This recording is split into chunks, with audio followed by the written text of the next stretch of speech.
In the quiet yet affluent neighborhood of Silver Creek, the powerful reign of Karen Whitmore, the HOA president, went unquestioned.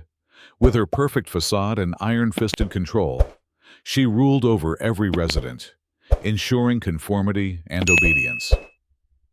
But everything changed when Sarah Dalton, a woman of humble roots but fierce determination, stepped into the community, unaware of the battle about to unfold.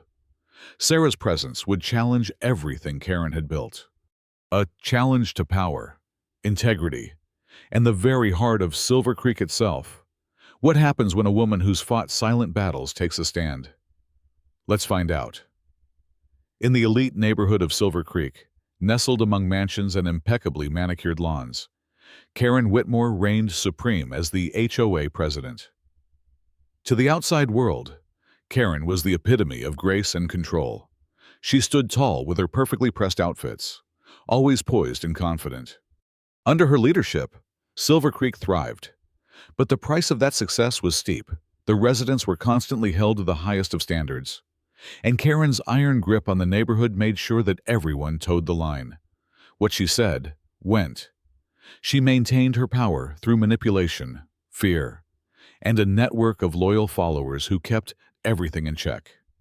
To Karen, she was untouchable. But everything changed when Sarah Dalton arrived in Silver Creek. Sarah was unlike anyone the residents had ever seen. With worn boots, a simple canvas bag slung over her shoulder, and a demeanor that spoke of strength rather than wealth. She cut an odd figure in the midst of this polished community. She had recently moved in, looking for a fresh start after her father's passing. A former military man, her father had instilled in her the lessons of discipline, survival, and the importance of standing up for what was right.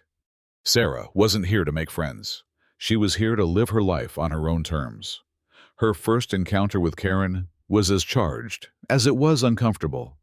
Karen, used to being the center of attention, couldn't help but scrutinize Sarah, noting her simple appearance and the lack of pretension in her presence. "Is this how you dress in Silver Creek?" Karen sneered, her eyes narrowing as she sized up Sarah. Sarah, unfazed by the condescension, met Karen's gaze without flinching. "I'm not here to impress anyone," she replied calmly. That was the moment Karen decided to target Sarah. She saw a threat, someone who could potentially undermine her authority. Determined to show Sarah her place in the community, Karen devised a plan to assert her dominance. "Let's see how well you do at a shooting competition," Karen suggested with a sly grin. She had assumed that Sarah, with her humble background, wouldn't stand a chance.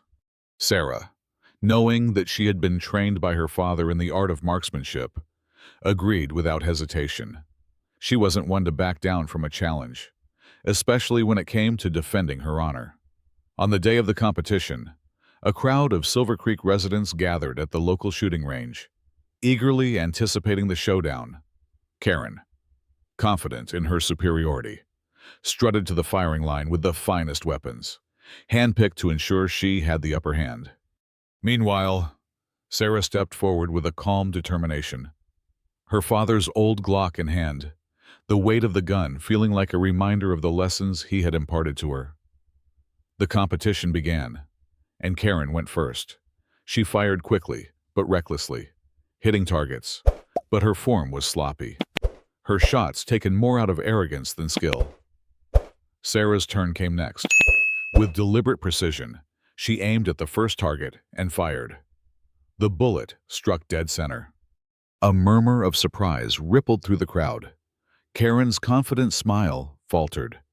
Her carefully constructed image of control had just been shattered by a single shot. Fuming, Karen challenged Sarah again. "That was just a fluke," she sneered. "How about a real challenge? 10 stations, 10 different guns. You think you can keep up?" The challenge was clear. Karen was trying to humiliate Sarah, to show that no one could ever truly surpass her. Sarah, however, wasn't deterred. She had seen far worse in her life. She had trained for moments like this. The competition began, and Karen's sneer remained. But Sarah's focus never wavered. As Sarah moved from station to station, she quickly realized that Karen had set her up. The guns at each station had been tampered with, deliberately made faulty. Some misfired, others jammed. But Sarah remained unfazed. She adapted, making quick adjustments and hitting each target with an accuracy that left the crowd in awe. With each malfunctioning gun, she proved her resilience, never faltering, always steady. When they reached the final station, Karen pulled out one last trick. She positioned a reflective surface so that sunlight would blind Sarah as she aimed. It was a cowardly move, but Karen believed it would break Sarah. The sunlight glinted off the scope, obscuring her vision. The crowd held its breath, wondering if this would be the moment Sarah faltered. But Sarah had been through far worse. She recognized the sabotage immediately. She adjusted her stance, repositioned the scope, and aimed once more. The final shot rang out, echoing across the range. The bullet struck true, hitting the target square in the center. For a moment, there was silence. Then, the crowd erupted into applause, astonished by Sarah's calm under pressure and her incredible skill. Karen stood frozen, her facade of perfection shattered beyond repair. The audience, once loyal to her, now began to look at her differently. The power she had held over them for so long began to waver.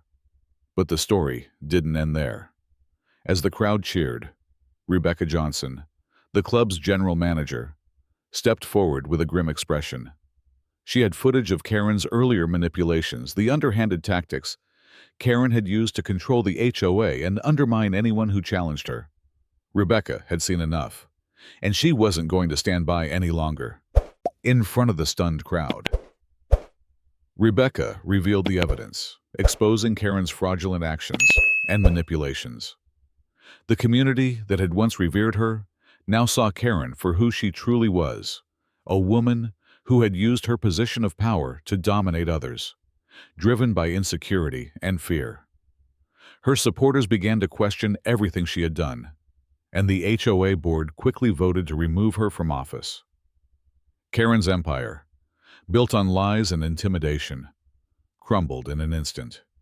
The very people who had once bowed to her power now turned their backs on her. But Sarah, ever the picture of humility, didn't seek revenge. She stood tall, embodying the lessons her father had taught her about integrity and courage. She didn't need to humiliate Karen. Her actions had already done that. The story concluded with Sarah being awarded the John Dalton Award for Integrity and Courage, a tribute to her quiet strength and unwavering determination. As she stood before the gathered community, she delivered a final message: never underestimate someone who has fought battles in silence. They're often the ones who will roar the loudest when it matters most. Sarah's victory was more than just a personal triumph. It was a victory for the community of Silver Creek, for those who had been silenced by Karen's oppressive rule. It was a reminder that integrity and resilience would always win in the end, no matter how powerful the enemy. And as Sarah left the shooting range that day, the weight of her father's legacy heavy on her shoulders, she knew that she had changed the course of her life and the life of Silver Creek forever.